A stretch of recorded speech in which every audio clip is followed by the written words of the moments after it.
Hello and welcome to another episode of the Duckpond Ace Attorney Book Club. My name is Ziggy, and I am once again joined by Goomb and Allie.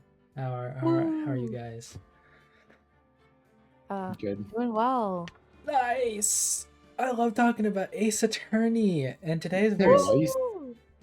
I said nice, not rice. Oh, Although I think I did eat I heard rice lice. earlier. I do not have lice. You Feels don't so have lice? nice. I have lice. Oh. Lice. I see. Well, anyways, today is a very special day because we are talking about the final two cases from Ace Attorney 3. I was gonna say the Trials and final case and just Tribulations. abandon what it's called. Yeah, just the final case. We're skipping over a case for some reason I this think time. it's that yeah. case called.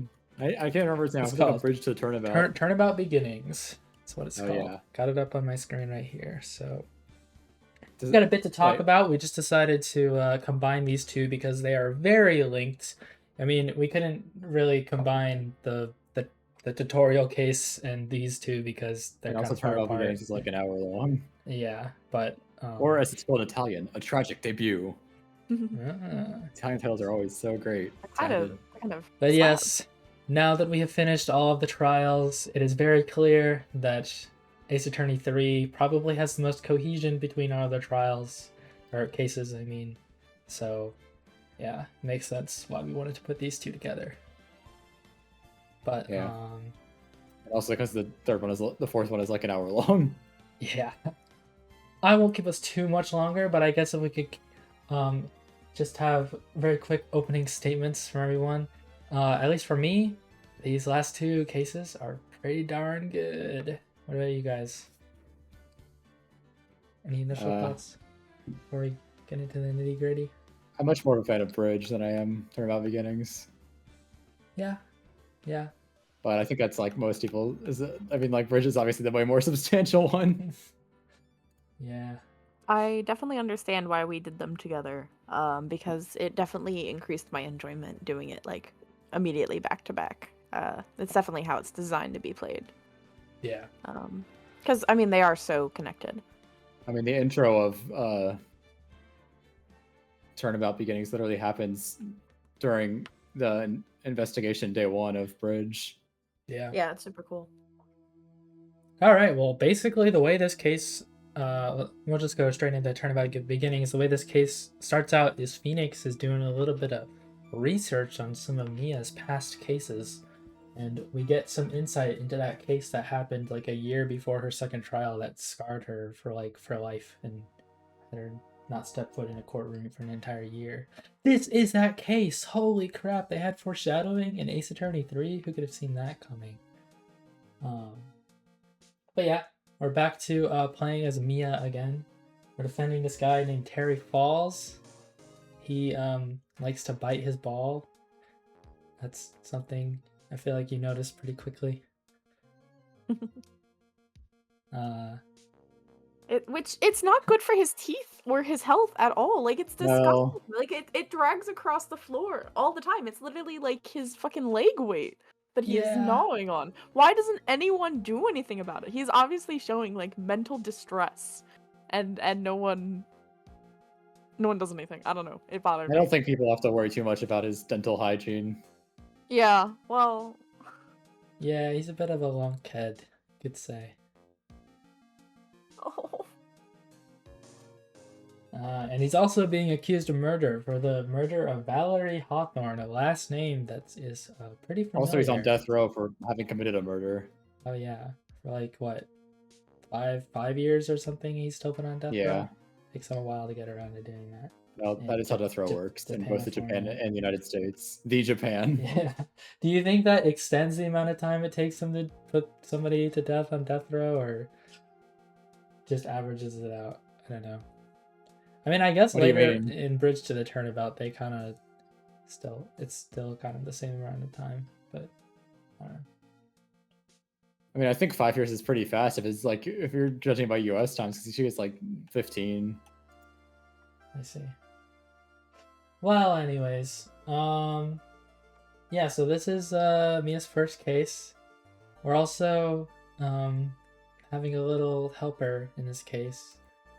Yeah, no Some, hemorrhoids, sad, tragic. All you yeah. have to do is look at some guy in his red suit. Like, who is this guy? I can't tell because I am apparently blind. Yeah, we just have some random guy called Diego Armando. I mean, like, he doesn't look like anybody we've seen before, you know? Kind of Yeah, crazy.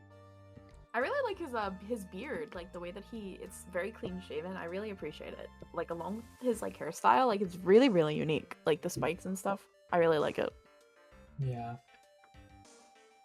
I don't know if his name is supposed to be like a funny thing at all or not.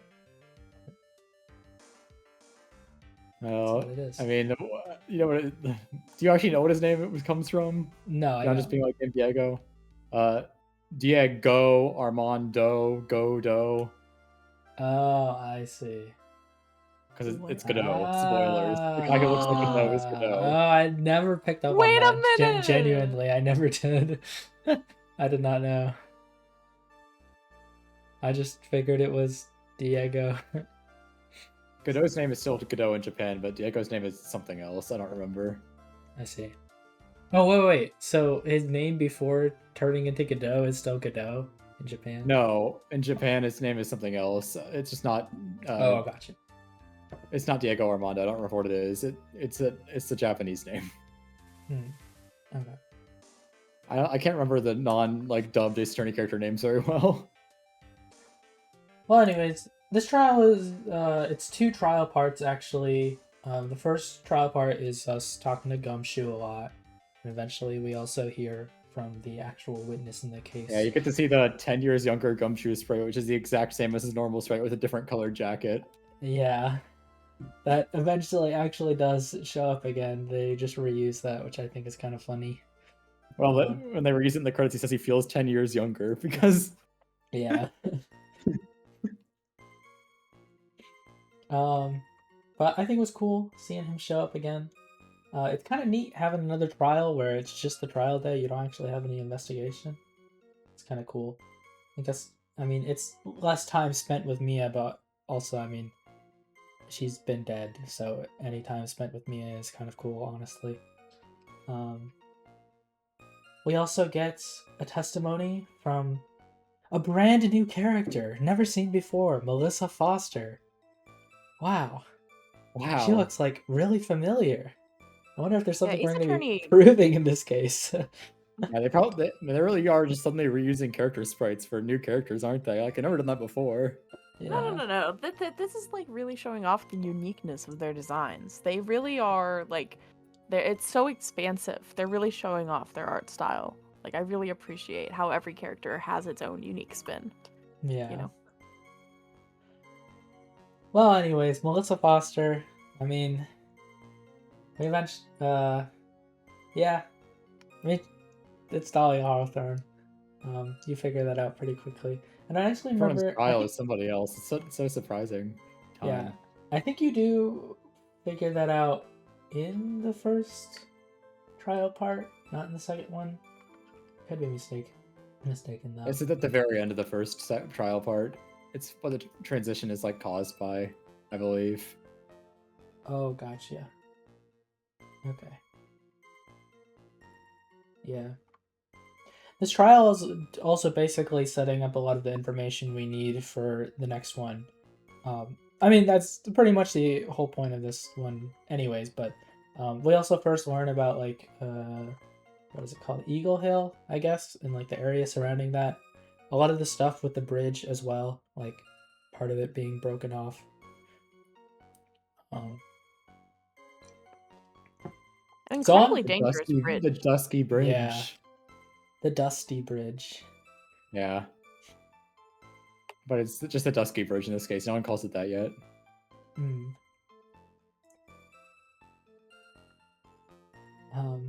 But I mean, yeah, I guess in a way you're kind of are doing a bit of investigating this trial to just get information on stuff that is going to be relevant later on anyways.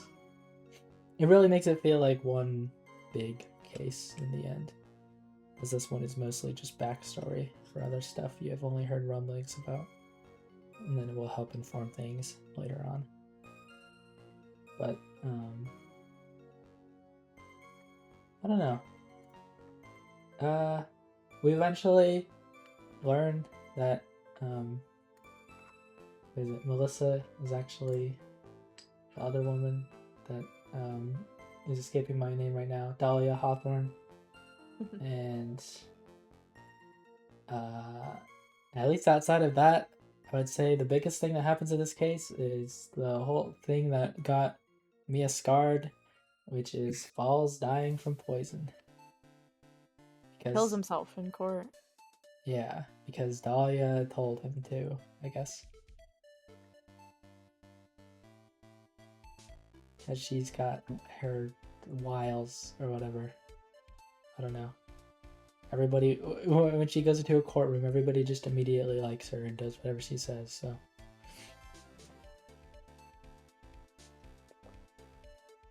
Because she's so manipulative. Oh my Yeah. God. Well, she already knew Terry because they'd organized the fake kidnapping together. And by that I mean Dahlia did like everything. Yeah. They really build her up as a villain. More in this case, and it will continue into the next one. But what was the original case number that was where Dahlia showed up? That was the very first first case. case of this one. yeah, that was the Um, tutorial case of this game. I don't know. I really appreciate like just the continuity throughout the whole game, like being a connected plot. I think is super cool. Yeah. On my replay of this case, I had kind of assumed that Phoenix hiding the poison would have been relevant to this case that happened, but I mean, now that I've played through it, I know that it actually wasn't. So I was kind of expecting like that bottle or whatever that she gave him to show up, but nope. I guess they just had Oh, poison that bottle is it's off screen. her matching bottle with that bottle because they both had one. It was for a suicide pact because they were in a quote unquote relationship. Right. And she used it to poison Diego when they were like doing an interview sometime after the trial. I also feel kind of stupid for not mentioning it up until now, but this is also the debut case of Edgeworth when he's still kind of like a punk kid, and he also has a slightly Most different Spawn outfit. Karma Edgeworth ever is. Yeah. He does a lot of jabs toward Mia about being young, like kids Which these she's also days. extremely young. Yeah, except she's older than him, so Yeah. kind of funny. You get the woman in courtroom simulator where no one takes you seriously at the beginning of the trial. Yeah. This is the one where Edgeworth is like extra young, right? His like Yeah. little profile. Extra smash. Like holy shit. Love Edgeworth. Unless he's Yeah. a minor. Actually, I don't remember his age. Is he under 8? Very no, young. I Not think under I 8. think he's like 18. in Well, this game not time. it's not under 8. Okay, maybe. Okay, I'm gonna have to switch. Okay, wait. Allie's gonna get in a little bit of controversy.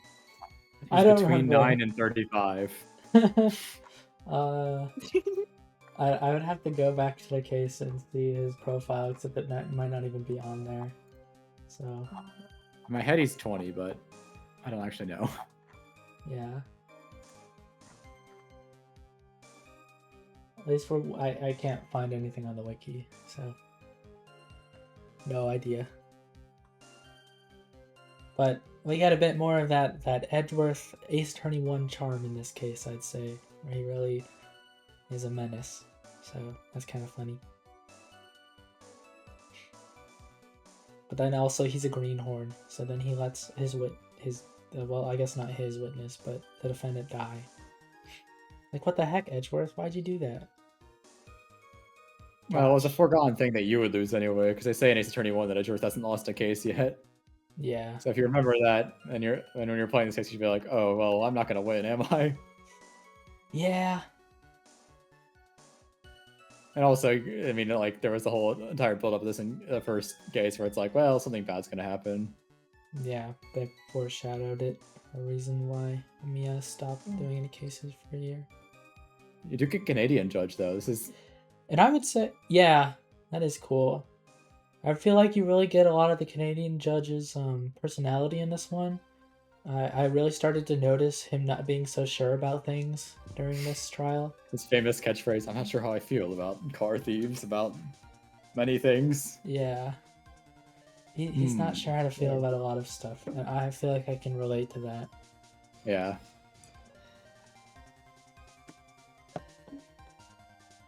Truly is a Canadian man. Yeah, he even says like whoser or whatever. Hoser. Hoser. By the way, he exists entirely so that the judge you can have a judge for cases the judge shouldn't know about. Yeah. I mean, yeah. They just replace him on the last trial day. Yeah. Well, it's because of the gimmick of that first day of the trial. The judge can't be there. I mean, come on, you can't end the trilogy without the main judge, you know? Yeah. That would just be sad. As much as they I give a like the reason. Canadian judge, it would be sad if he was there instead. It would be really weird. Yeah. So, like, I mean, they may have a reason for the Canadian judge to stop being the judge. Yeah. I don't remember it. No, I don't think they do have a reason. Oh, no, No, wait, they actually do. they do. Yeah, sorry. I guess we Yeah. can bring that up when we get there, though. I just remembered that. I know the reason too. Yeah. Okay. What else about this case? I do think the payoff for like the foreshadowing of Mia's case going south was very cool. I think they did a really great job. Like, yeah, that would probably be a reason why you wouldn't want to take a case for another year if your client just like ingests poison and dies on the stand. It would be pretty scarring, I'd say. Literally your So- first case too. Yeah. And then Godot, and then Diego, I mean, gets to his cool aura farming moment where he breaks the coffee cup in his hands, then just clutches his bleeding hand, which goes like, "Lawyer Yeah. can't cry until it's all over, kitten." You're my Discord. We Kitten, yeah. didn't even mention that the entire time that he just calls Mia a kitten this entire case. And Dahlia. Yeah, this was Yeah. 2004. This was 2004. Okay, it wasn't Listen, as he's cool. He has Discord kittens. it wasn't as weird back then. Maybe I don't know. Godot could call me kitten. I was only 1 year old in 2004, so I can't say. I was only 4 years old, and boy was I calling people kitten. All right. Well, any other thoughts on this kind of prelude to the next case, though? This is. Go ahead. It's just more just a thing that has to happen for you to have information for the bridge, in my opinion. I don't really think super highly of it. It's my least favorite case in Trials and Tribulations. Hmm. I just like the part where Godot breaks his coffee cup. That's about it. Like, young Edgeworth is fun, but there's not really like any super memorable lines. I think I wrote down like one thing. Let me look at my notes again. I actually should have been looking through my notes throughout this. There are a few Oh, things yeah, I wanted to say, but you can go. I have the Edgeworth line of your glorious hockey beard, pride of the legal league, would be wet but not muddy. That was a favorite line. It's got everything. It's got young Edgeworth. It's got Canadian Judge. You present the Dusky Bridge map like a million times. It's really weird how relevant that Dusky Bridge map is during this case. Yeah. At one point, the Canadian Judge randomly uses the Furio Tigre roaring sound effect for being Yeah. surprised. That was weird. That's all my notes. I didn't talk about. I Anything? forgot to write down Oh. my favorite quote for that case, unfortunately. I'll have to go back through. I don't know if I necessarily had a favorite quote. I mean, I really like the one from Diego where he's like, "You can't cry until the case is over." Oh yeah, that's a classic. A few of the notes I wrote down though was, I mean, Edgeworth, he straight up calls Mia a novice bimbo in this case, which I thought was He does. crazy. Like, Jesus Christ, dude, calm down. When everybody is like crushing on Dahlia for some reason, the judge, like, I'm paraphrasing I think here, but he says something along the lines of, "You look like a donut and I want to have a bite." Like, what the hell, man? Is this the case where the judge talks about getting a double-double? I don't remember exactly. this one or the next one at one point when he just talks about getting a double-double. The Canadian also reveals, the Canadian judge also reveals the information that he got his job because he loves watching people fight. Yeah. So that's great.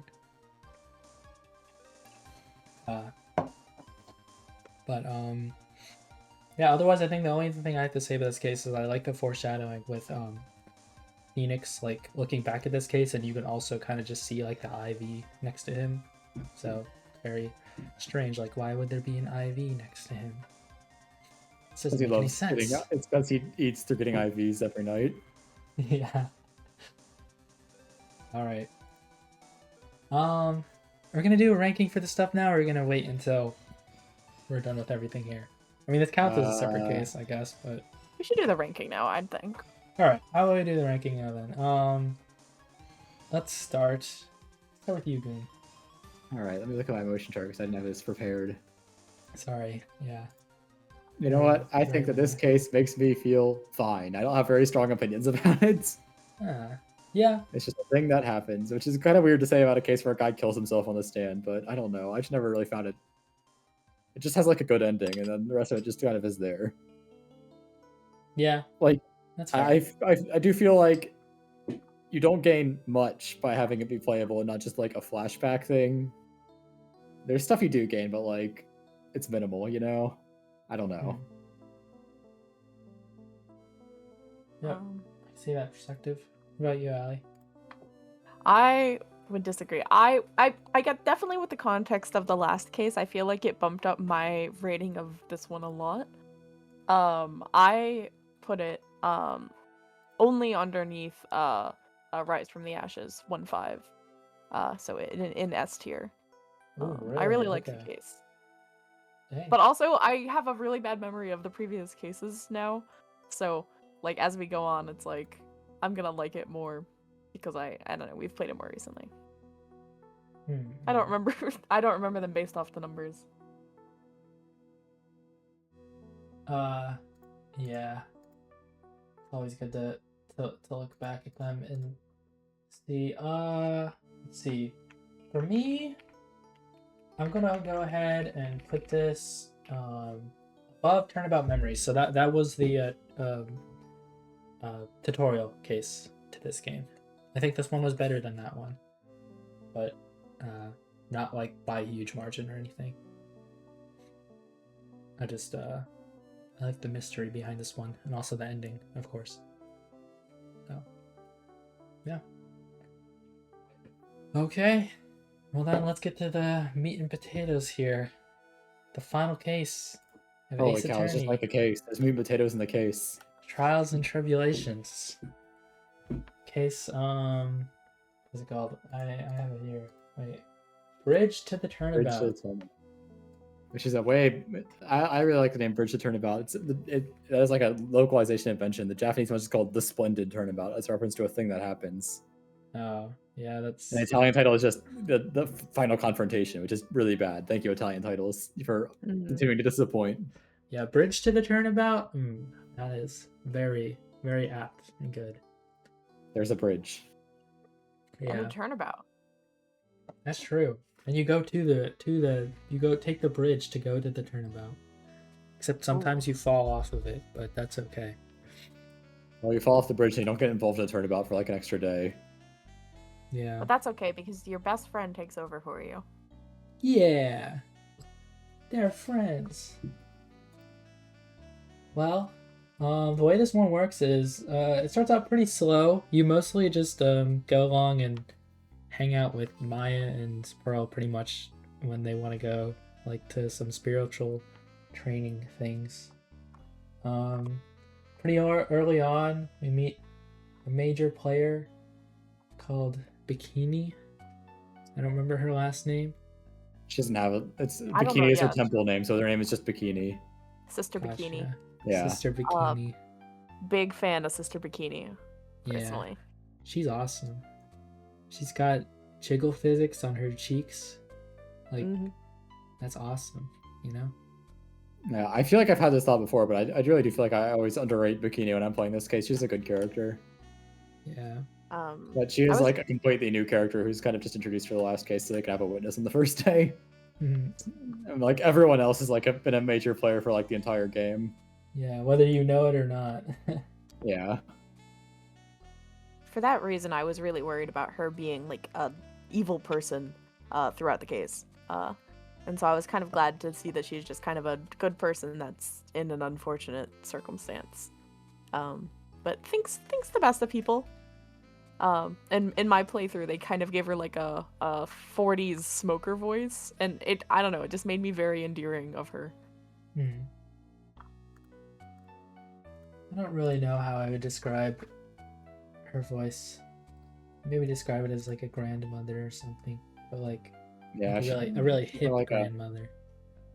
I don't know. Isn't her age question mark? I feel like it is. A woman of I think ambiguous she does age. say that the judge is older than her, but Yeah, but the judge is also an unknown age. yeah. She's old. Although the Canadian judge is younger than the normal judge. That's a lore, because he's the judge's younger brother. No way. We also meet other character, Sister Iris, who, I mean, mostly just goes by Iris. Yeah. Who looks She's the entire reason that very, Phoenix very even went to the familiar. Hazakara Temple in the first place. Yeah. Yeah, we've never met Iris before. Yes. She is a new character. I mean, she is her own character in the end. We do learn, but she's Eventually. got some dark secrets. So just can't escape the Dahlia Hawthorne stuff. I guess we can talk more about her later. Another character that we'll probably talk more about later on is a name I'm going to butcher. Elise Donim.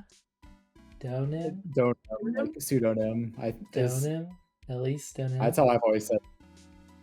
It's also kind of like double name in a way, like two name, which I thought was interesting. Oh, yeah, okay. I can see how that would sound. But more like what Goomb said.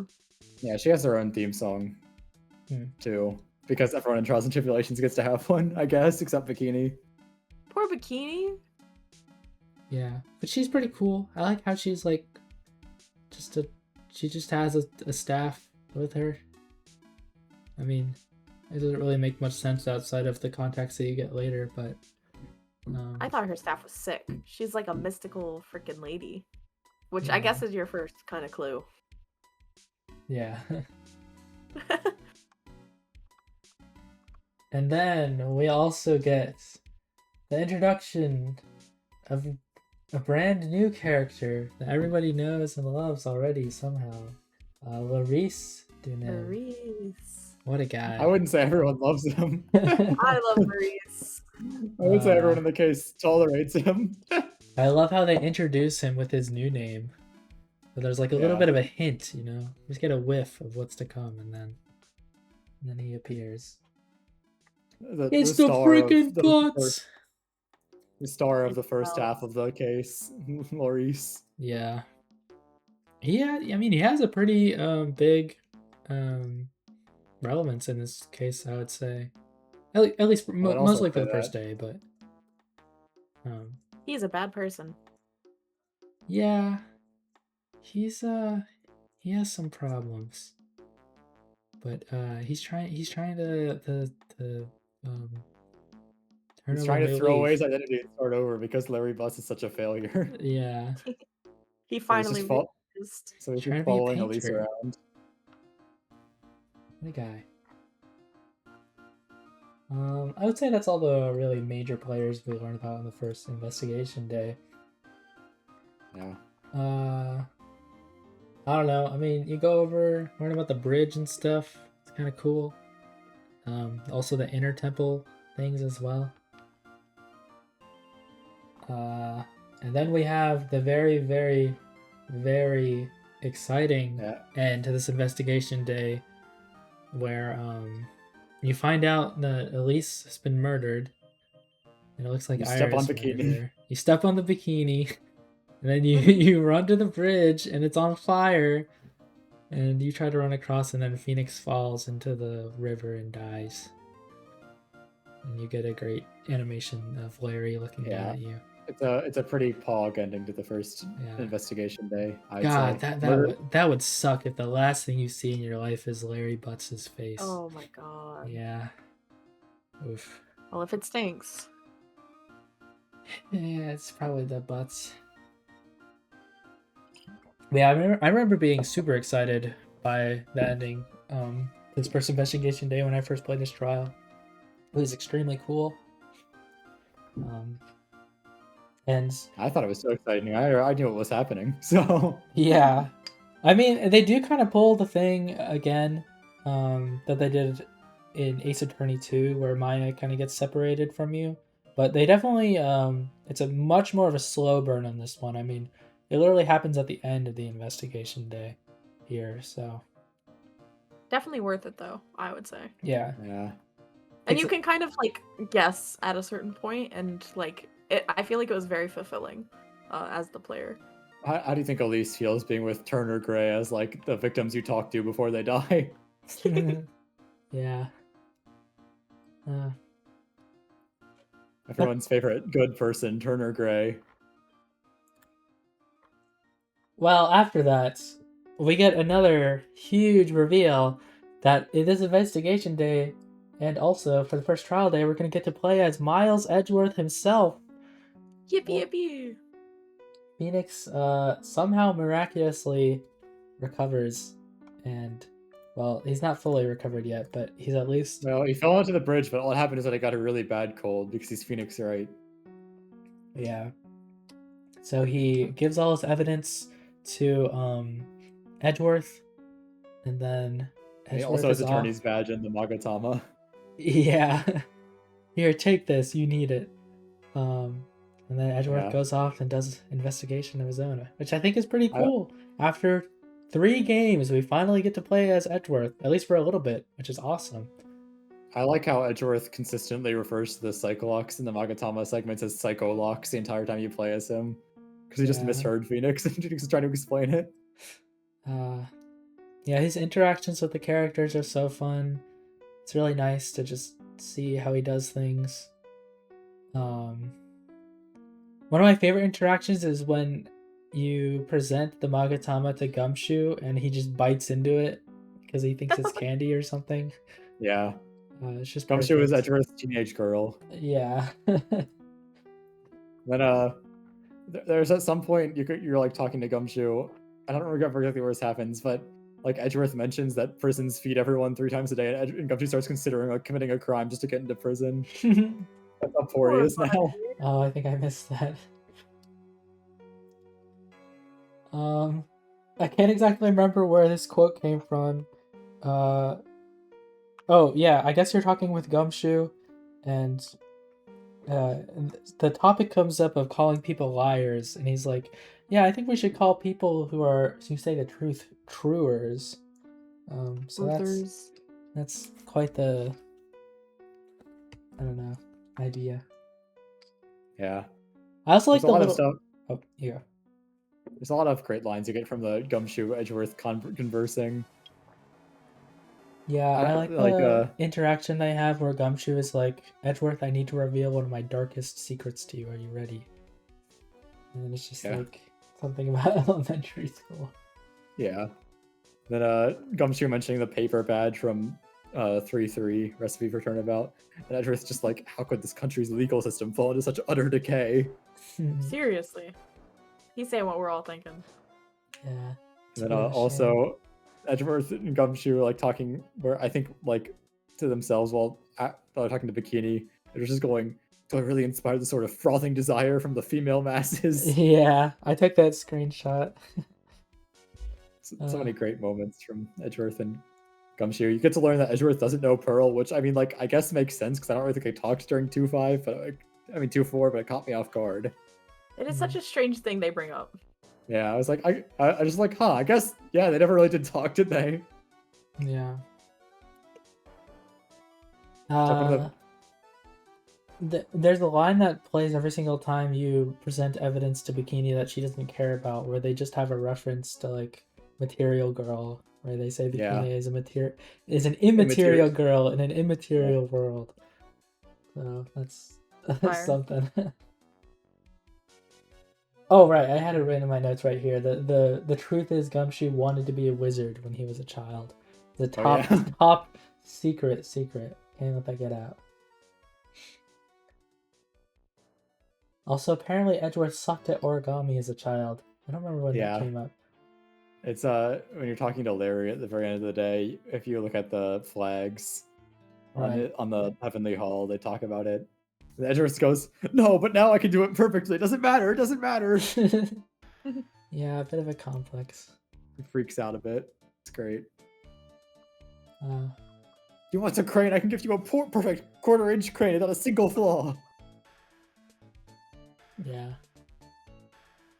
Overall though, pretty good investigation day. I would say in this entire case in general, I didn't have too much trouble with the Cyclops. I felt like it was pretty obvious what you needed to do for them, and they didn't annoy Yeah, me. Edgeworth had more trouble with the Psycho Locks than the player. Yeah, I did not. Psycho I did Locks. not get stuck at all during this I really like case. the way I this will say. investigation day ends, which is where you finish Larry's Cyclops off that you like got at the very start of the day, but you never got to talk to him again until the very end.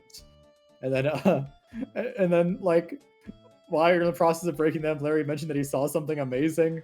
Edgeworth goes, "Oh, what was this amazing thing that you saw in the first place?" And then 5 more Cyclops appear. Yeah. Edgeworth just like, "I'll do this in the trial. Screw this." Bit of a foreshadowing.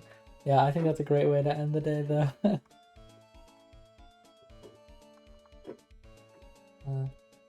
Yeah. I don't really have anything else to say about this investigation day, so I want to just head into the trial. Yep. All right.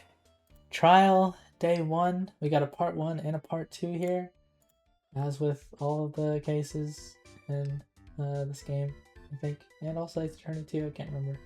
But, we get Bikini's testimony at first, and basically, well, before we get to Bikini, we also learn that Godot is not the prosecutor in this case. Wonder why? I guess it's just because Phoenix is in the defense. That must be it, right? Yeah. So we call in a few favors, and we get the Canadian judge, one that's super important. And we also have the return of Franziska von Karma. Can you believe it? They also just... I can't. They also just want to like really revel in that at the beginning for some reason, so they just don't have her show up until the judge is about to be like, "Well, I guess I gotta hand down my verdict because there's no prosecution." So Listen, characters in Ace Attorney always have to wait until the last moment to show up. It's like whenever they open the door and they bring in all the evidence, like Francisco did, and then Gumshoe did. It's dramatic. It's And I mean, dramatic. she was still getting evidence. I thought, like, still at the case until the last second. yeah, I think she said she was reading the case file like on the plane ride over. Yeah, Gumshoe and Francisco. I mean, Edgeworth and Francisco both took like private jets to do this case. Oh right. Yeah. But yeah, it's you as Edgeworth battling Franziska von Karma, and I mean, now that we're on the topic of her, I gotta say, I think she is pretty good in this case overall. I really liked her character here. I did not find Their her dynamic is so fun. as annoying as she sometimes was in Ace Attorney 2. So Yeah, she's been a bit even with humbled by her- Phoenix, She's been a bit humbled by her experiences in Ace Attorney 2. yeah, she's actually pretty darn useful in this game, and like a good character that I like. So Well, she's not really supposed to be like the villain anymore, so she's supposed to be a tsundere. she smelled out a lot, which is great. Anyways, yeah, Bikini's testimony though. He just spent a ton of time trying to make it seem like Bikini didn't actually see what she saw or saw it differently or whatever like that. I think the whole I can't remember the word. The whole thing you're trying to do in this case is basically say that the crime did not happen where Bikini saw it because the wound couldn't have been made with that sword. Yeah, that's what it comes down to at the end. Yeah. Also, the whole thing with like the snowmobile tracks. And the fall. The snowfall. Right. No, Yeah. well, the snowfall, yes, but also her Oh. physical fall. It shows on the day one about her 10-foot fall. Oh, right. Right. Yeah. Well, they say originally that like the working theory was that she got like Yakuza heat moved out a window. And then stabbed for some reason. No, she was stabbed in her room and then like heat moved out the window. Is what Francisca proposes.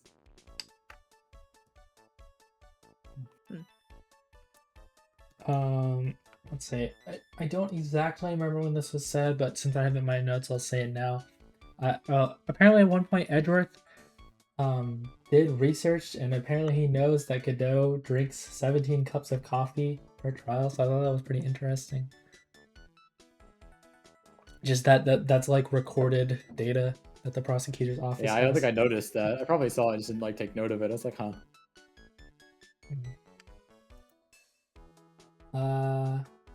Yeah, I mean, Bikini's whole testimony thing is fine. Not a whole lot to say about that, in my opinion. Telling it as it is. She's not really the main event of this trial day, I'd say. So how about we... Bikini might be like one of the very few attorney characters at this point in the series who doesn't have a damage sprite. She just has her like scared sprite.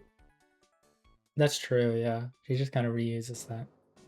Yeah, 'cause damage is pretty like standard as animation at this point in the series. There are a lot of characters like Ace Attorney 1 that didn't have one. But I don't know. I think we're getting to the point where like basically everyone has a damage sprite. Yeah. All right, well, time for the butts.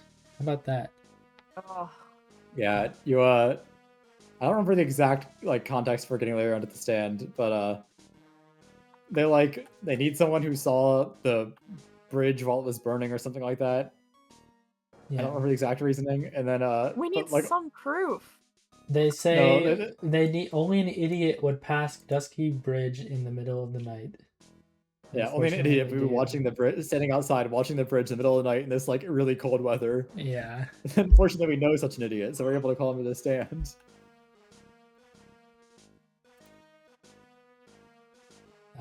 But and then Larry.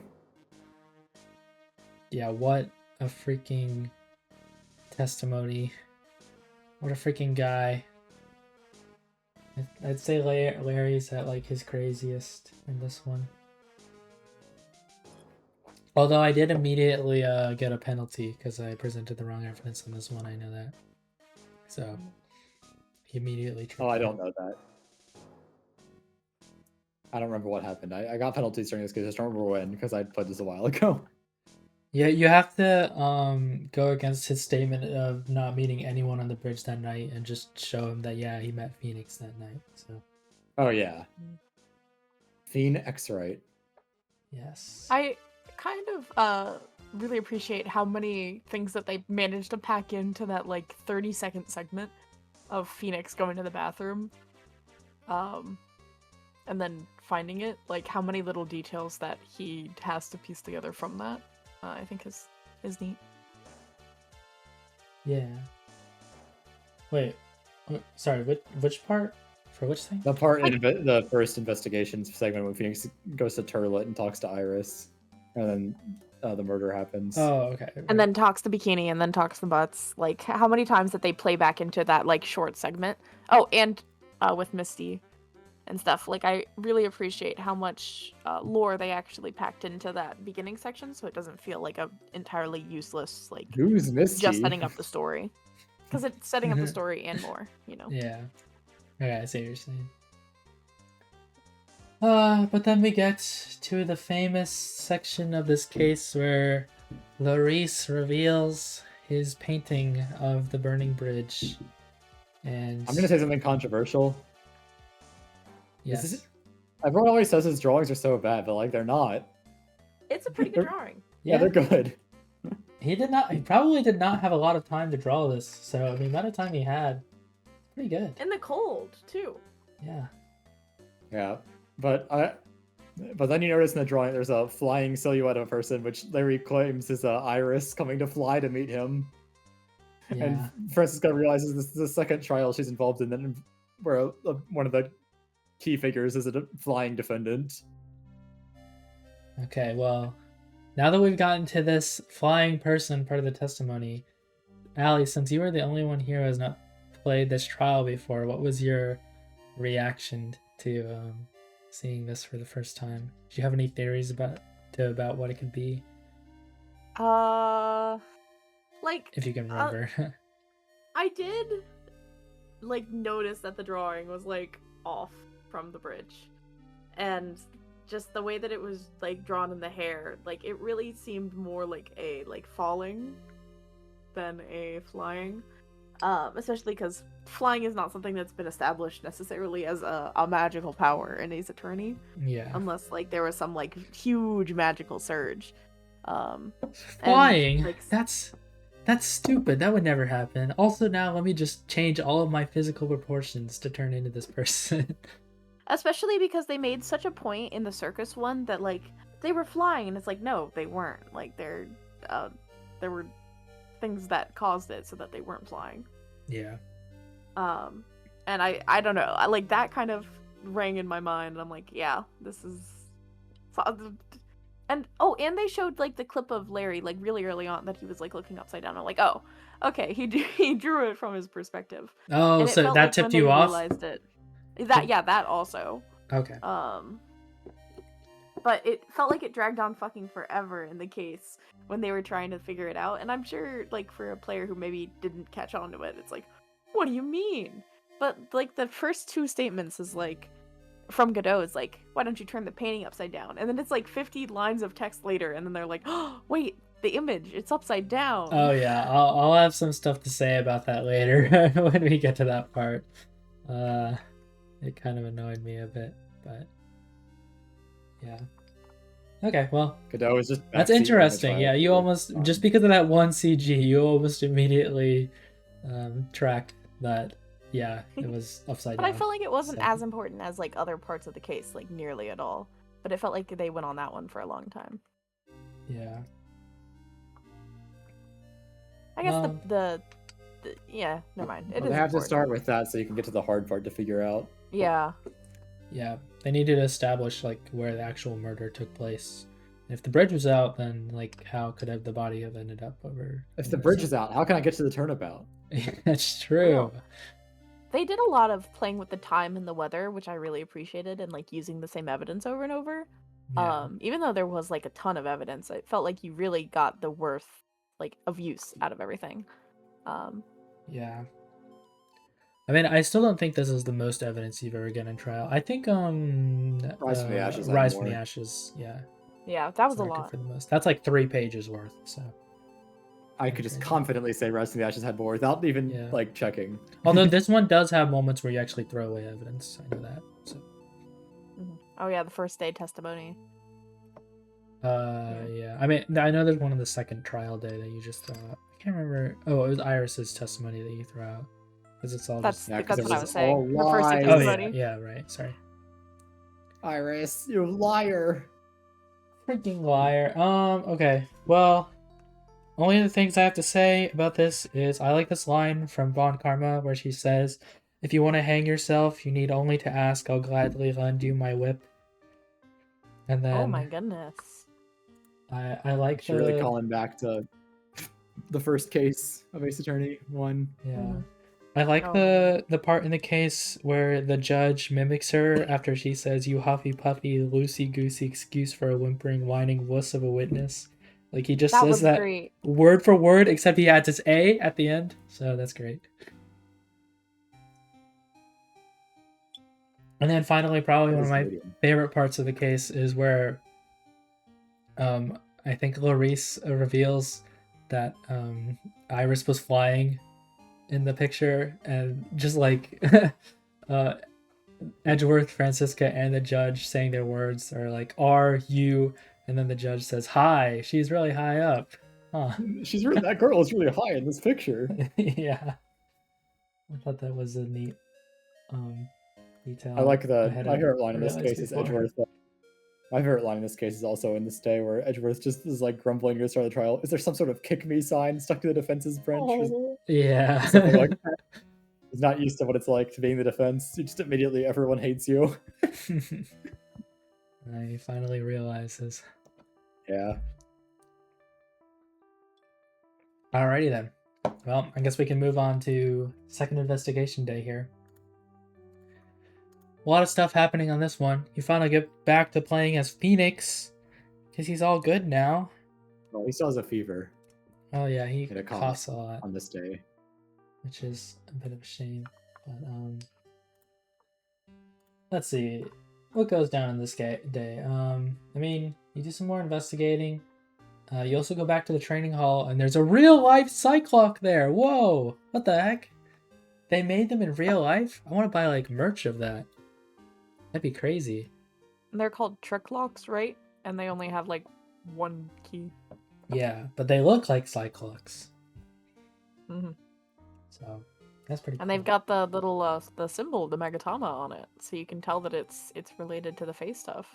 Yeah. Oh yeah, and I guess I skipped ahead a bit, but you do get access to the bridge is fixed, fortunately. You go in there, and Yeah. Maya's nowhere to be found. You do find Pearl though. And Godot shows his face again. Yeah. I like how Gumshoe seemingly fixed the bridge by like laying down one really long plank over the entire thing. That's what it looks Yeah. like. I kind of just like Amazing. the idea of him doing that one Looney Tunes thing where he like takes a board and hammers in the nail and then goes on the next board and hammers in the nail.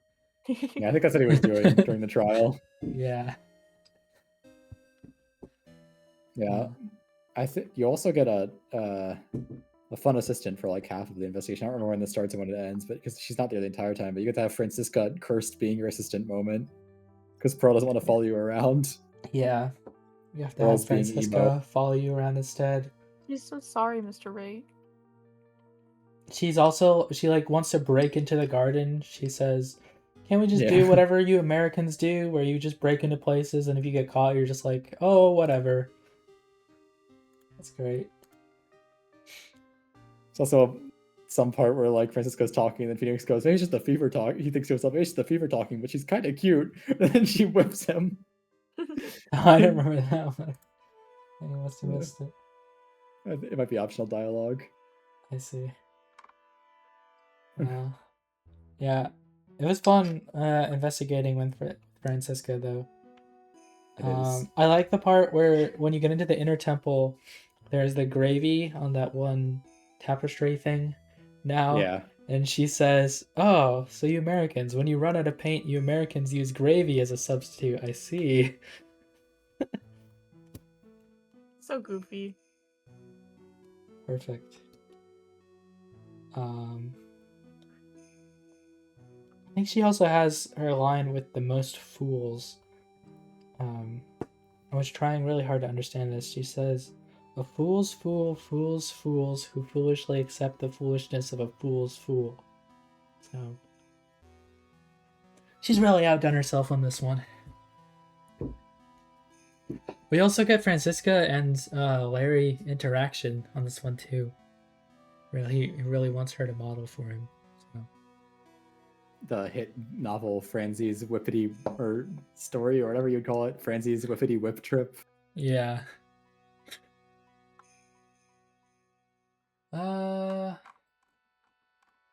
Yeah, I mean, anything else to say about this final trial? Or not, sorry. First investigation part? Besides just like, I guess, the ending of it. Where there's an earthquake. Not on my end. Freaking Edgeworth gets scared by an earthquake and lets Iris run off. Can you believe that? He's a really bad person to leave alone in charge of people in an earthquake-prone area, literally in the mountains. So. Yeah.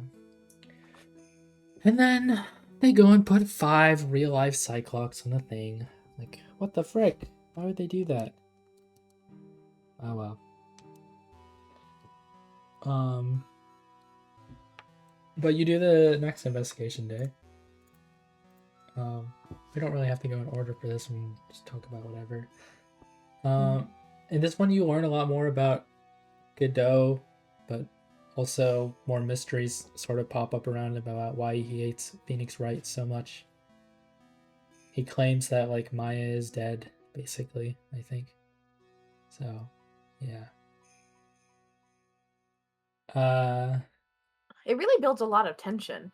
I feel like I got so invested in this case and like nervous about like what is actually happening as it went along, because you really don't know if Maya's okay, and like will the game pull a that, you know, they did kidnap her before, so yeah, it's pretty scary. I definitely cried a few times during this case. Well, the only time a lawyer can cry is when it's all over, so I did cry when it was all over. Nice. that's what Godot says.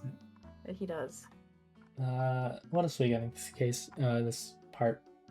They play Victor Kudo's theme for Gumshoe at one point when he's Yeah, that's really singing weird. his song. Kind of strange. We also get the return of the metal detector, so that's neat. It also teaches you about there being a sword within the staff, which is kind of cool. You also get the return of step ladder, and if you examine the step ladder with the metal detector, and you learn that Gumshoe is team ladder. Yeah, no debate with Maya this time, unfortunately. Maya's too busy being dead. An unfortunate series of events. Yeah.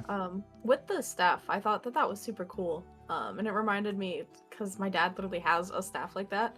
Not like wooden and curved like a wizard staff, but like definitely a walking cane that has a sword in it. And I always thought it was super cool. Yeah. I think more people should have those. My dad does not have Pretty a sword, sick. so. Damn. We also get in this part the return of Morgan Fay, who hasn't even been mentioned since Ace Attorney 2, I think. Crazy. She got a new plan to kill Maya. And we also eventually learned some stuff from Pearl because she has her plan is to paint a tunnel on the side of a wall, and then Maya will run into it. Yeah. No, she paint a burger on the side of a wall. Oh yeah, true. But then Maya runs to the burger stand and starts eating, and then Morgan Fay like gets upset, and she goes like, "I want the burger now," and she runs into it. It's just a wall for her. Yeah. Oh boy. We also learned that Dahlia Hawthorne was executed like a month ago. So she's dead. Yeah, that's pretty much it. I don't know. I don't really have much else to say about this investigation. Like everything Pearl did. I think it pretty much does. I mean, you see like the kind of burned note. I don't know how you mess up burning a note like that, but somehow she managed to. So I think maybe she got scared of the incinerator and kind of like ran away, is what I imagined. Because I mean, it is a scary thing. But other than that, I don't know why she did a bad job. Yeah. Besides, she's a failure. She has to be in the failure house with Lariat. Yeah. But she's a prodigy. She's not a failure. She can't even handle Dahlia Hawthorne anymore. That's true. She's a failure. Yeah. She couldn't even summon Dahlia or whatever. Like, what the heck? In the original Japanese, it wasn't gravy on the Master Scroll, it was curry. Oh. Yeah. And it was a pun on bring a splendid end to the Master, and the like kanji or whatever for splendid and curry look basically the same. I see. Yeah. That's why it's called the Splendid Turnabout. Really? That's the entire reason? That's kind of lame. I don't know. Well, also just because Splendid, it's like the end, you know. But that's like the big thing for Splendid is that moment. I guess so. It would have been kind of sad if this was called the Gravy Turnabout, but so they had to come up with something that would work for a pun in English that also looked enough like curry. Yeah. With a challenge, I imagine. Gravy it is. Pearl loves those mashed potatoes and gravy. I mean, who doesn't? Me. I'm not a huge fan. I don't like gravy, and mashed potatoes are my least favorite food of all time, so me. Damn. Alright, well, any other thoughts on this investigation day, or can we get into the final trial? The final trial day. Alright, final trial. It is final trial part 1. We get a lot of testimony from Iris in this part. Specifically in regards to a lot of the stuff that happened in the garden, because that's the new place that everybody thinks the murder happened at. We also, even though Iris was seen by a witness at the other half after the bridge is burned down, she was also at this half of the case. What a yeah, it's almost like she has a twin sister. a twin sister. This case is basically just a ripoff of Despicable Me 3.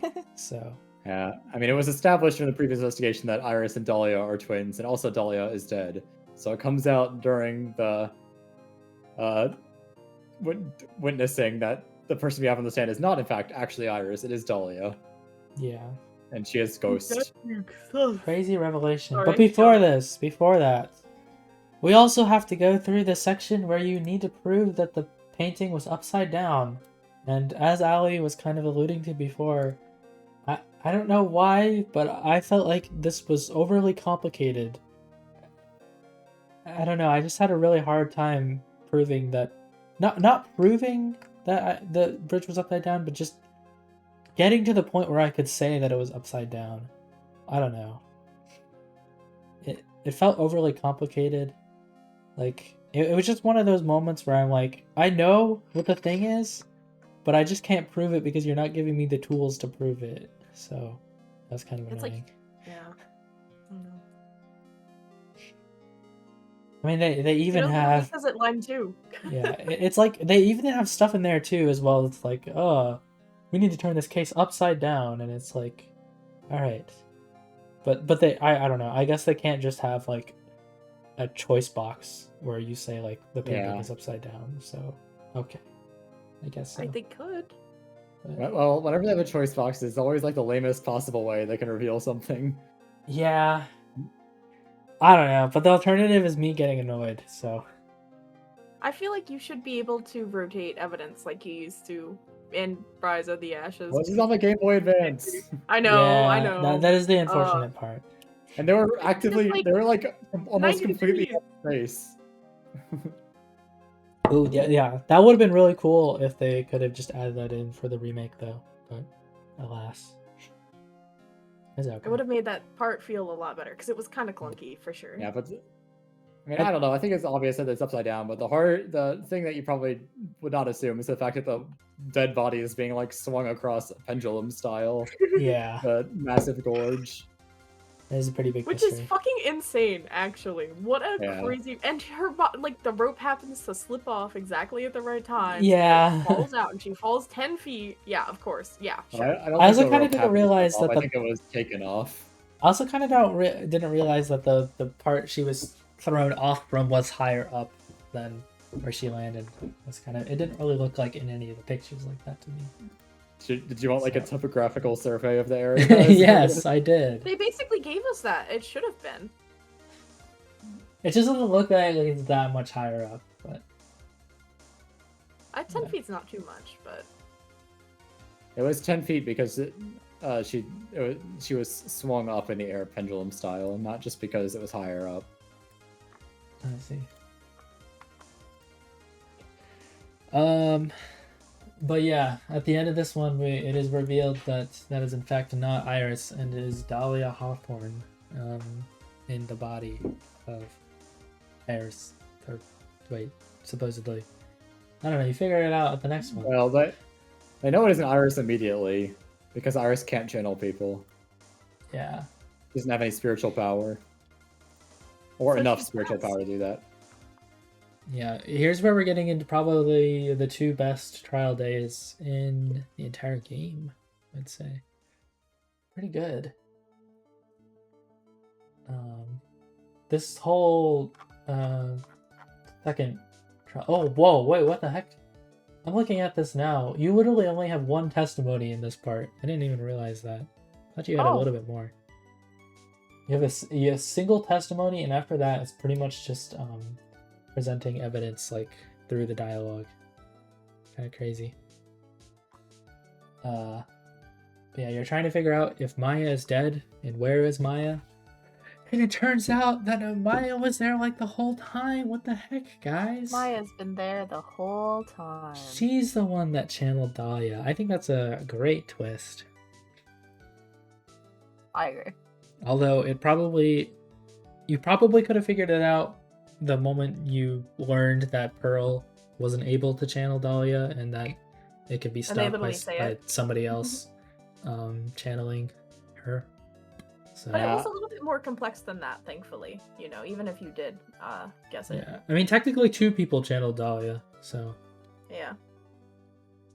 Yeah, I don't know. It's never like caught me off. I don't think it ever caught me off guard that it was Maya channeling her. Just because like process of elimination, you can just be like, okay, who can channel and exists in the case. Yeah. And it's just Maya and Pearl left alive at this point. The part that did catch me off guard was the reveal that Dahlia does, like while you're establishing the Dahlia channeling events, which is that Elise channeled her, Elise aka Misty Faye. I don't think we actually talked about Elise being Maya's mom. Yeah.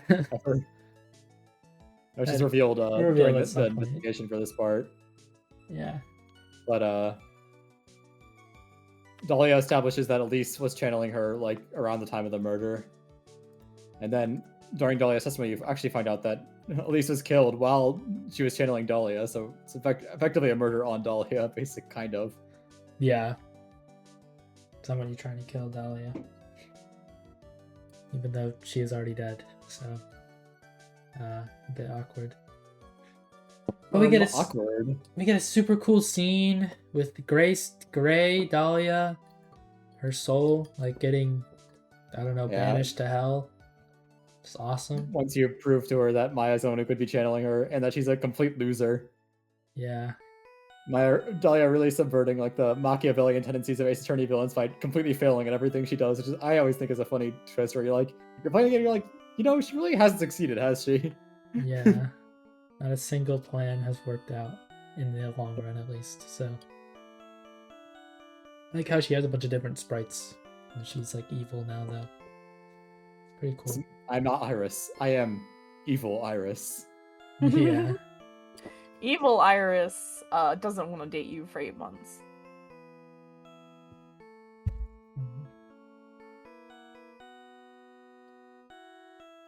I couldn't come up with anything better. Yeah, my bad. No, you're good. I was just thinking. I thought about it a little longer. Yeah, I mean, that pretty much does it for that one, though. I don't really have any other notes for that one besides one line where Godot says, "Cute girls never lie, ever." And that's all. True. So. They never lie. No, I mean, Godot knows she's lying. He's just messing with her. Yeah. Alright, well then we get to the final testimony with Maya herself after having recovered and also changed clothes, apparently. Yeah. And also being briefed by Mia on literally everything that happened in like the short amount of time. So everything that happened and more, we later find out. Yeah. What the heck? Well, this is the second briefing by Mia Maya's got in this case, as you also find out. But, true. I mean, it's kind of hard for me to really have too much to say about this one, mostly just because I've gone this entire case knowing that like Godot is the one that did it. So I guess what would be more interesting would be to ask Allie, when did you start to suspect that Godot was probably the one that did it? I also kind of ruined it for myself because I was going through all the videos and calculating how long it would take to watch them, and I saw the title for the last one was like, Godot did it? Question mark. And I was like, okay, I'll figure out what that means later. And so I like tried to really take it with like a grain of salt of like, I'm sure Godot hates Phoenix, you know, like he has this vendetta. Obviously there's more lore than we know about it, but at a certain point I did realize, I'm like, oh yeah, he did the murder. And I think it was before Maya came back. I feel like there was something that they said that kind of tipped me off, but I don't remember exactly. when I was like, oh, It's that's what probably Godot did. when they brought up the pillar and him not knowing. that Oh Maya yes, was yes, it was around there. exactly that. That 'cause is they had the mentioned it most immediately. obvious moment when it's like, yeah. And they also And he, bring like, up. flips the heck Sorry, out. you go. Go ahead. Oh. That was it. Oh, okay. And then they also eventually bring up the fact that he didn't know that the ketchup stain was on that thing in Recipe for Turnabout. So The most relevant thing that happens in Recipe for yeah, Turnabout. they have a single foreshadowing before that, and that's it. So Well, that's great. and they later decide, to go to Trevian.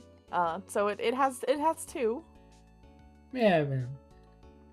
Yeah, I like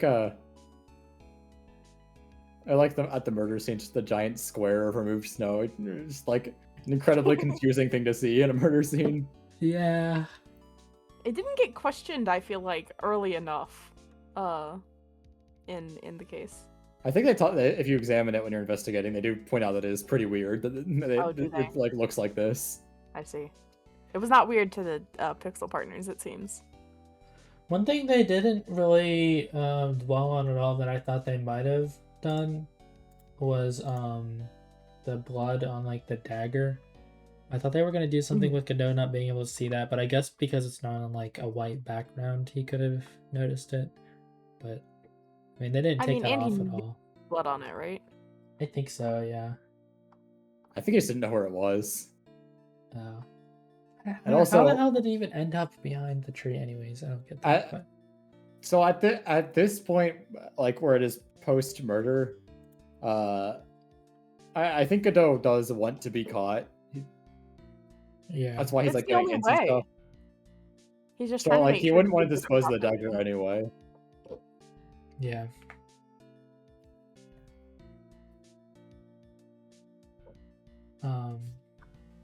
What did I have written down? Oh shoot. I think this note goes back to the previous one. But apparently when they were I think drilling Iris or Dahlia or whatever for a confession, he drank like 13 cups of coffee within like 5 minutes. I really like that detail, just to show that he was stuck on that place for like an entire day without any coffee whatsoever. So I think that's kind of funny. When they're talking about like his investigation, he like talks about his 7th cup of morning coffee, and then he talks about the same thing. He's like, after my 11th cup of morning coffee. Yeah. Oh. It's like, and Phoenix called out too. Bro was having withdrawals.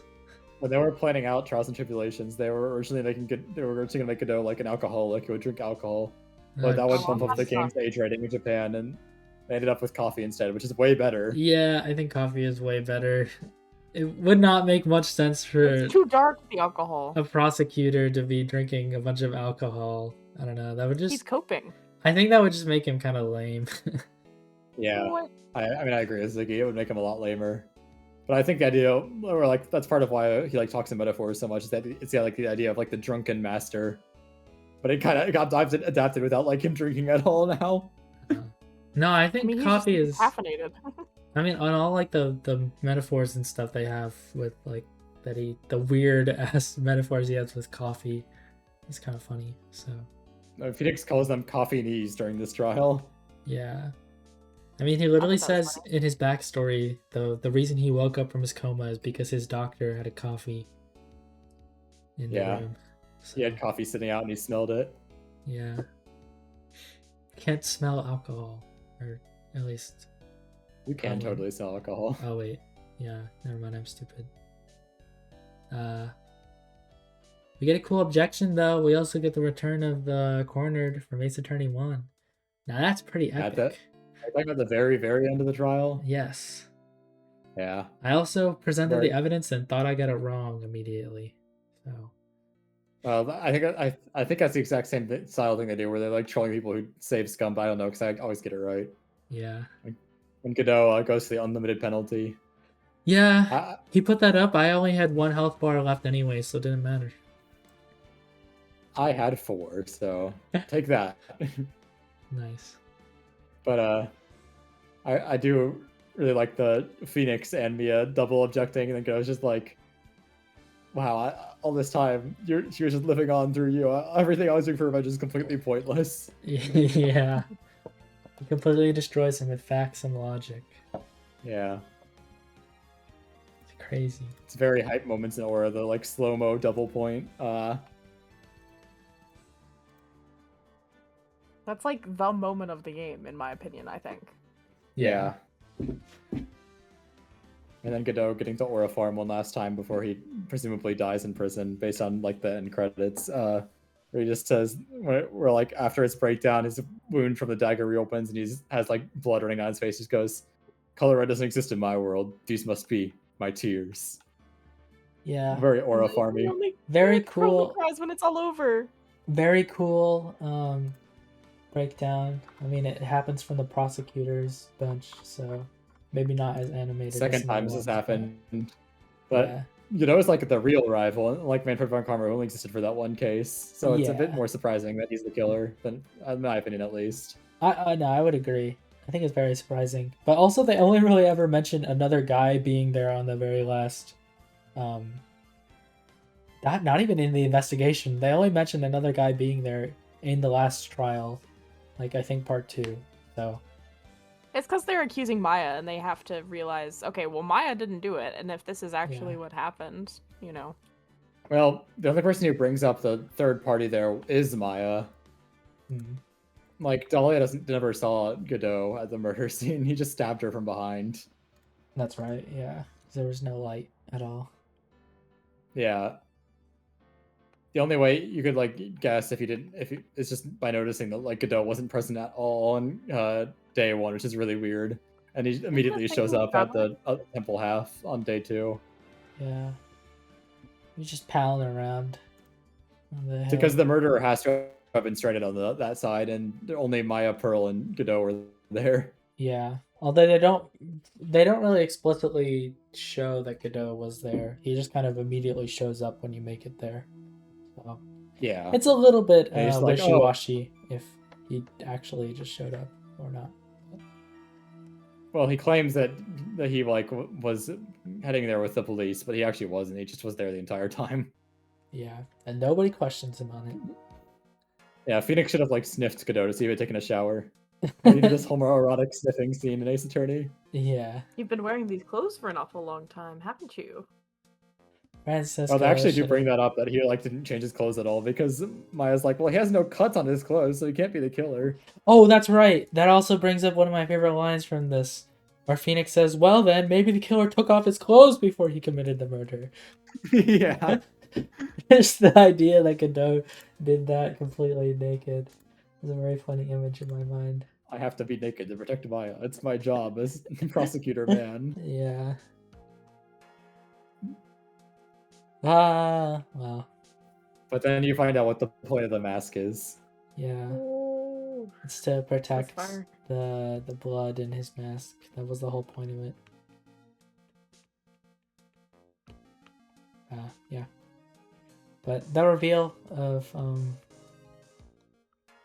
Doe being the killer is pretty cool. Pretty good. And then we also get after that we get a scene of Phoenix drinking coffee finally, which I don't know, it's very uncanny for some reason. It's a weirdly drawn sprite. Yeah.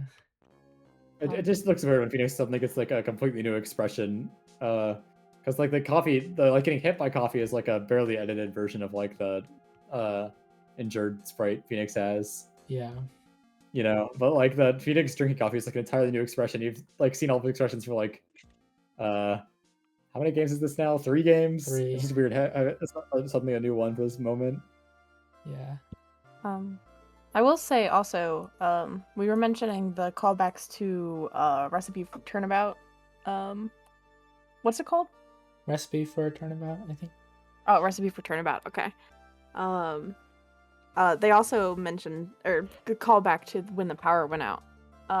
When the tiger did his like breakdown, and how Godot's mask was glowing. I don't know. I really like how they like pulled all the strings and tied everything together throughout the whole game. Yeah, I really enjoyed it. That's It's a kind of great weird how reveal. like both times the power goes out in the courtroom, they drew different sprites for Godot. Because the one in this case, when they turn off, when Phoenix like tells him to take out the power, like his entire face is glowing. But in Recipe, it's just the 3 lines, which is Yeah. also what they describe it. What Maya saw More dramatic is the this 3 way. lines. Yeah, it is more dramatic this way. I mean, I like it more with his face being illuminated. I like this sprite a Yeah. lot more. You know, thinking about it more It's now, not the stolen turnabout really did not have a huge impact on the rest of the cases in this game. I mean, it introduced Godot, but that was about it. I feel like it helped me cry more at the very end with the photos. Yeah, you got to have the Yeah. urn lore in this game, so you could have the Pog moment at the very end of the case. I guess that's true, yeah. And I mean, it's bonding for the family and giving Pearl and Maya to have more time to connect. Yeah. Because I mean, for a lot of this case, it's also like, would Pearl betray Maya? You know, would she actually do that, or is she just a little kid that's being like manipulated and she doesn't know what's happening? Which eventually does get confirmed when she's like, you know, it's for the benefit of the Fate Clan, which includes Mystic Maya, of course. I don't remember what I was saying. But like it helps you like sort of justify like why Pearl wouldn't do that. I mean, They're functionally, buddies. Recipe does exist to seed all the like Fae Clan lore into this game because every Ace Attorney game is made so that it could be your first Ace Attorney game potentially, minus Yeah. exactly one of them, which is also the most recent Ace Attorney game. And also like sold the worst of all Ace Attorney games, so maybe there's some reason to do that. I see. But we'll get there when we get there. All right, well, I don't know about you guys, but that seems like pretty much everything wrapped up for this game. Any other final thoughts then, There's I still all the guess? stuff that happens post case, like Wait, Larry, the sad Larry moment where it plays Viola's like sad music for Oh. Larry, like that guy has no life, yeah. which makes me laugh. Yeah, I thought they were. Wait, actually, did you do it? I don't remember. Do you? No, not Yeah, really but then like post case during the credits, Larry realizes he does have a life skull, and because he's so stuck up, Rue is like completely unlike other people. Like he was an artist the whole time. He has Yeah. been an artist the whole time. That's such a great moment. I love that joke in the credits so much. This whole time I was called to be an artist. I thought they were gonna have a moment where you show the fire painting to him as like a reason for.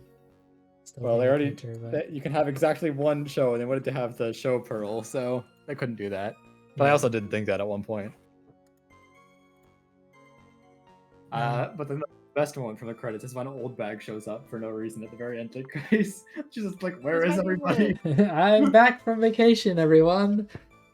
Yeah. Everyone. So hello. I've alluded a couple of times that they were like really running out of space during the development of this game. And they have said they wanted to like draw a new Old Bag sprite where she was like wearing a Hawaiian shirt and a lei for her to come back in the credits of this, but they thought they had no space to even put Old Bag in the game. And then at the very end of development, they realized they had enough to make for this one joke, so they could broaden. That's why she looks exactly the same as Justice for All. Oh. I see. It's because they didn't draw any new sprites. They were just like, oh, we actually do have enough space for the Old Bag sprite, so they just put her in at the end of the game. She was always meant to show up at the end of the game as a joke, but they were going to draw her entirely new sprites for it. Yeah. They just didn't think they had space draw for it They were and running just out not of put it in space. the game? No. Damn. It was because this is always gonna be like one of the last sprites drawn because they were for an end credits joke. I guess, yeah. Gumshoe got a new got a new coat as well. Yeah. Except it's the same exact one he had like 10 years ago. Oh yeah, his girlfriend gave it to him. I don't think they're officially together. Yeah, I don't think they're officially together either. Yeah. Although there, maybe if oh man, Huh? I was gonna say something. I was like, you know what, maybe I should talk about this now because then you'll know if like characters do or do not show up in the post time skip games. Oh That's yeah, fair, yeah. that's fair. Alrighty, Valen. Any other things you could think about before we get into rankings? At least for me, I don't really have anything else to talk about, I guess. Oh yeah, Viola kills Tigray during the credits. Oh. Really? Wait, how did I miss that? I kind of just thought that he was going to jail. it's worded in an odd way, but in the English translation. But she talks about how she's it's meant to be Tigray that she's like saying this to, but she prepared a special tea blend for Tigray that he's definitely enjoying right now in prison, win through compromise. And then she starts laughing. So it is Oh, very what? heavily Yeah. implied that she poisoned him in prison. I thought I she thought sent she- that to Phoenix. Yeah. No, it's I worded read- in odd. It's meant to be to Tigray. It's just worded in an odd way. Maybe she was just I don't know. I definitely read Phoenix. It was for Phoenix Wright, but I guess maybe that's just because he pretended to be Phoenix Wright. I don't know. Oh, probably right about maybe. that, though. Yeah. Well, she talks about Phoenix, and then she transitions into her talking about like Tigray for like one sentence, and then she says, "I sent a special tea blend to him," because the subject of her sentence when she was talking about Tigray was Phoenix. The way it's worded, in the Japanese, it's more obvious, I believe, that she's talking about Tigray. I see. Okay. That's why I was saying it's kind of a victim of translation. It's not like immediately obvious that she's poisoning Tigray in prison. But that's why the tea blend is special, because it's deadly. Yeah. I see. Well, that's cool. Good for her. Yeah, and you know who else doesn't survive this game? Godot. Yeah. He is implied dead, and after the events of this case, because he was already in really poor health the entire game, as he establishes during this case, where he was like he's mostly dead the entire time, but at the end he's drawn with all the other dead characters at the top of the screen instead of with the living characters at Oh the bottom. jeez, So I didn't catch that. Oh, well, yeah. yeah, Godot die. Yeah. He not coming back. Rip. Oh well.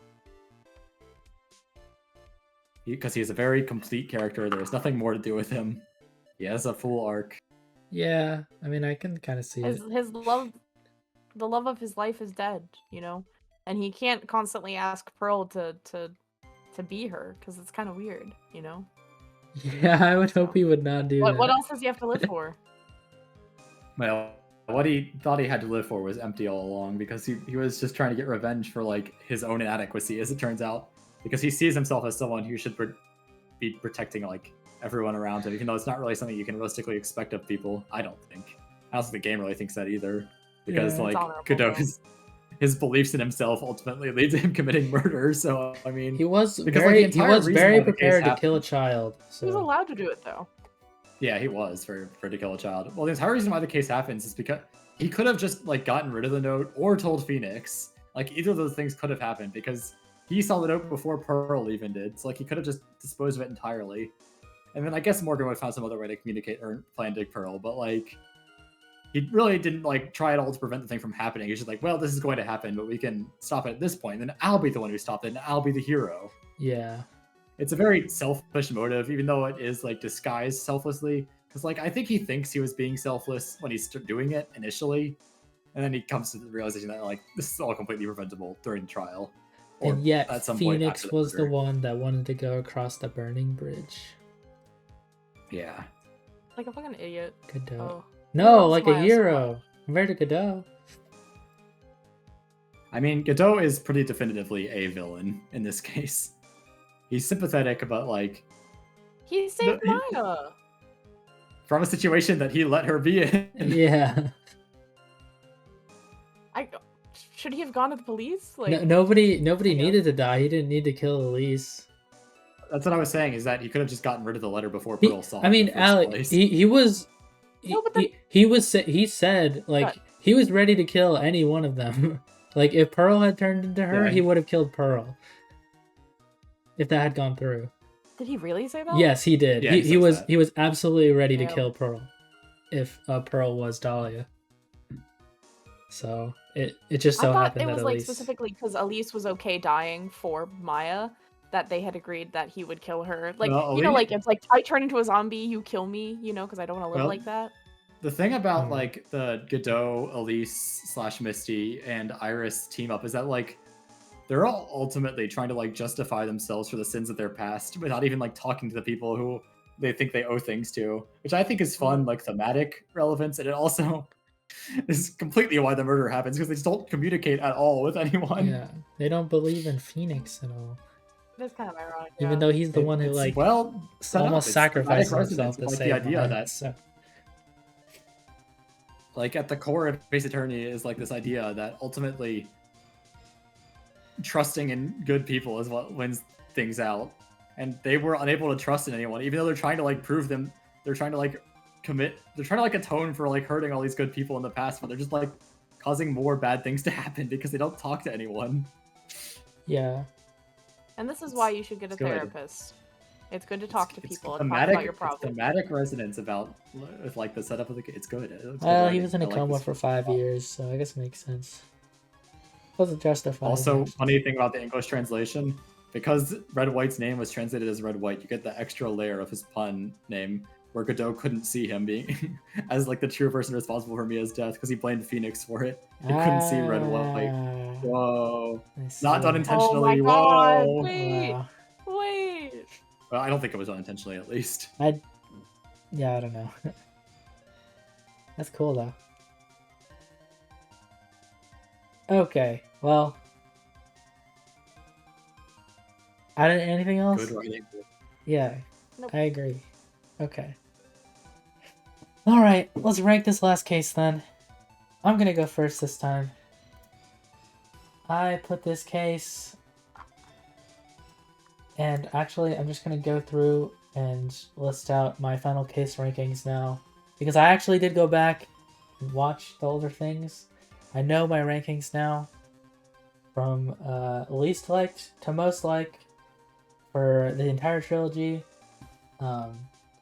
My least liked case in the entire trilogy is the first Turnabout, case 1-1, the tutorial. Not a big fan. That's pretty fair. Then the Lost Turnabout, Turnabout Sisters, Turnabout Big Top, Turnabout Memories, Turnabout Beginnings, Reunion and Turnabout, Turnabout Samurai, Stolen Turnabout, and then my top 5, Recipe for a Turnabout, Turnabout Goodbyes, Rise from the Ashes, Bridge to the Turnabout, and then Farewell My Turnabout. I think in the end I liked this case more than Rise from the Ashes, just mostly because it is super related to stuff that happens in Ace Attorney 1, and also a lot of the backstory given in this one. It's very cohesive. I really like Rise to the Ashes, like as a solo sort of contained thing that also sort of sets up some events in Ace Attorney 2. It's extremely good, but the cohesion from this one is just great. And then Well, it kind of retroactively sets up events Ace Attorney 2. Yeah, It's weird like that. it's still really good. Damon Gant is a great villain, so Yeah. probably one of the best. But I just prefer this one a bit more. And Farewell Farewell to the Turnabout. Not in Rise from the Ashes. Yeah, Farewell My Turnabout is just definitively, I think at this point, my favorite case that I've played of Ace Attorney. So it goes to the top spot for me. But Yeah. this one is second. So that's me. How about we'll end with Goomb. So how about you then, Allie? Where would you rank this case? Very easy S tier top game. I think this is my favorite out of all of them so far. Nice. Again, with my limited ability to cross compare them, there's just so many at this point where it's hard for me to differentiate them. So pay more attention to the actual tier I put them in, but definitely S tier. I really liked it. Nice stuff. All right. Goomb, what's the emotion that this case gives you? So whenever I think about Farewell and Turnabout in this case, because they're very obviously the strongest cases in the original trilogy, in my opinion. Like maybe you could make an argument for Rise from the Ashes, but like for me, those are like definitely the top two is Farewell and then Bridge. Yeah. I often am like switching between which one of those two is my favorite case of the entire trilogy. I'd say right now I'm favoring Bridge over Farewell, but that's just my Gotcha. current opinion, and it changes pretty frequently, as I literally just said. But I can't really. Back when I was rating Farewell Turnabout in the emotions chart, I said, "Oh, this case is so good." I rated Awe. I can't think of an emotion stronger than Awe, and I mean they're basically like equivalent to me anyway. So I'm also going to say this case leaves me with Awe, as my opinion. Yeah, makes total sense. AWE. They're both so good. That's a good answer. Yeah. All right then. I guess that's that. Any opinions on just the game in general? I guess I can go first. I mean, I think out of the original trilogy, I've said it before, this one has the most cohesion between the cases. It all just fits so well together, especially the way they set up things. Like the tutorial case actually has importance at this time, which is awesome. think that's really cool. Yeah. This is probably the first one to actually ever do that. I mean, Maggie Bird does show up again in this game from the tutorial of that one, It's but the first, but it won't be the last. it's like, yeah. It kind of becomes a That's really trend for the great rest of writing. eternity that the tutorial case is extremely relevant, which I think is a good thing. Yeah. Because it gives you a reason to be invested in the tutorial case as like a veteran. It doesn't feel great to have a case that kind of doesn't really matter, because then it feels like there's only 3 cases in the game. That's why in Ace Attorney 1, it kind of feels like if there's no Rise from the Ashes, there's like 3 cases in that game. That's it. So Yeah. it's a bit sad. And Justice for All, like Lost Turnabout, there's nothing except for Maggie being there. Yeah. This case definitely has sealed the deal that I will probably play it actually for myself at some point in the future. I've definitely have enjoyed it a lot more than I thought I would, and it has gotten my investment. So, at some point in the future when I have the financial means, probably maybe a couple years down the line, I'll replay the game. Yeah. For myself, because it's Get to super fun. It re-experience seems. it. Yeah. It was fun And re-experiencing I'll probably this be for able to me. pay more attention and remember it and process it a lot better for myself. Yeah. Kind of knowing the gist. What about you, Goomb? I think as a member of the Ace Attorney trilogy, Trials and Tribulations is definitely the strongest member. There's not really any case in Trials and Tribulations that I would say is flat out like even close to being like bad. I think that, I mean, my least favorite case is whatever the 4th case is called, but that's just that. I mean, you can like there's good stuff that happens in that case. It's just that I think Bridge is way stronger. Mm. And it's always awkward to have like the one day trial only cases as like a non-tutorial thing for me, at least. I think this is the first one that exists, and there are more later in the series. And I never feel like it's like great to have just a 1 day thing. It's not a tutorial case. I don't know. Yeah. It makes so much sense though. But like, if you know that you're gonna lose, would you want it to be more than just the 1 day? Is it? I like 3-4, so I don't really care. I like it. I don't need it. I didn't need it to be longer. But regardless of my own opinions about, like, again, if there's not really like a bad case in this game, where I could definitely say, like, there are cases in 1 and 2 that I'm not really fond of. Yeah. And this also definitely feels like thematically the richest Ace Attorney game, where like there's a lot of stuff you can read into with like Godot's motivations during the bridge, and like there's a lot of stuff going on where, like, I mean, it's there's motivational. not really stuff on that level of going on in 1 and 2. At least I feel good writing disease, I guess, is what I'm trying to say. It's my favorite of the trilogy by like far. Gotcha. Good game.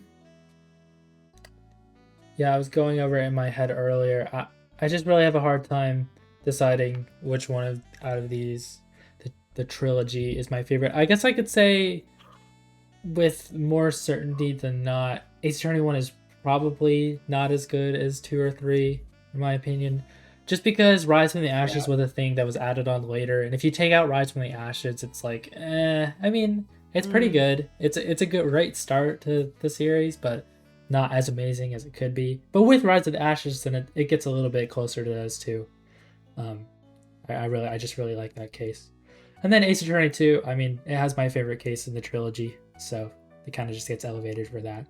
And then 3, I mean, just, yeah, it has the most solid. Depending on my mood, there are times where I say Ace Attorney 1 is my least favorite Ace Attorney game, so yeah.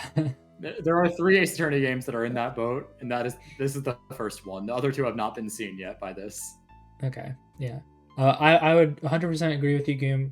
Ace Attorney 3 does not have a bad case at all. I think all of these ones are solid. So.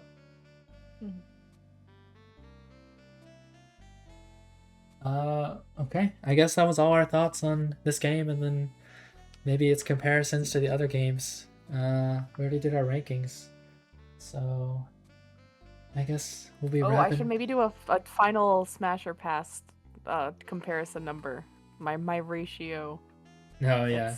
Actually, it's quite a lot. Actually, Wait, how did you I feel seeing quite Diego enjoy- Armando's portrait in the Smasher Pass thing, like, and then seeing Godot show up? Because I mean, I knew it was gonna be more with Godot, and he was gonna have like either like a twin brother or something. Like I knew it was coming up. So I mean, the thing is, like, when you see him, it's like, oh, this is Godot.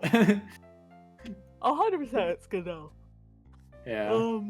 Sorry, I'm yawning so much. But God, I loved Godot in that. Sorry, I loved Diego Armando. So he is Yeah. high up Okay. there. It's Yeah. all good. I have added in an image to the thing, Yeah. so if you ever look back in this, I have the Smasher Pass list there on the screen right now. So Yeah, thank you. here you go. It's important. That really is my biggest takeaway from the Ace Attorney is the smashability of their characters and the art design. It's the Yeah. best part. All right. Well, guess we'll wrap up here. How about we start with you, Goomb? Where can people find you? People can find me hitting the slots at the casino because I'm trying to win big. I've run into a bit of a financial trouble where I owe a lot of money to the Yakuza. So lately I've been spinning the wheels a lot, you know. I truly feel like this one will be the one that gets me out of the hole, you know? Yeah. I got about 10 million yen debt. All right. Allie, where can people find you? People can find me at the bottom of Eagle River because I tried swinging like Tarzan and I fell off. Oh. So Well, it's a good thing you didn't fall on the right side of the river because there are rocks over there and you would instantly die. We would see your body. no. It's a I big. just hit the bottom of the river and then drowned and Oh, concussed I see. and died. Ah, my body I gave guess you're away. just not as resilient as Phoenix was. He's just built different. He just survived such. Oh a yeah, he just had a cold. Yeah. I'm dead. He's kind of a fighter. Well, Ziggy, where can we find you? Wow. You can find me on this YouTube channel, the Zigzam YouTube channel. Remember to. No, I thought that was my channel. Wait. Zigzam 30. Wait, is it? Yeah, I own the channel. Oh. Wait, I own the channel. It's my channel. Well, you can find somebody there, I guess. Remember to subscribe and like to find out who is there.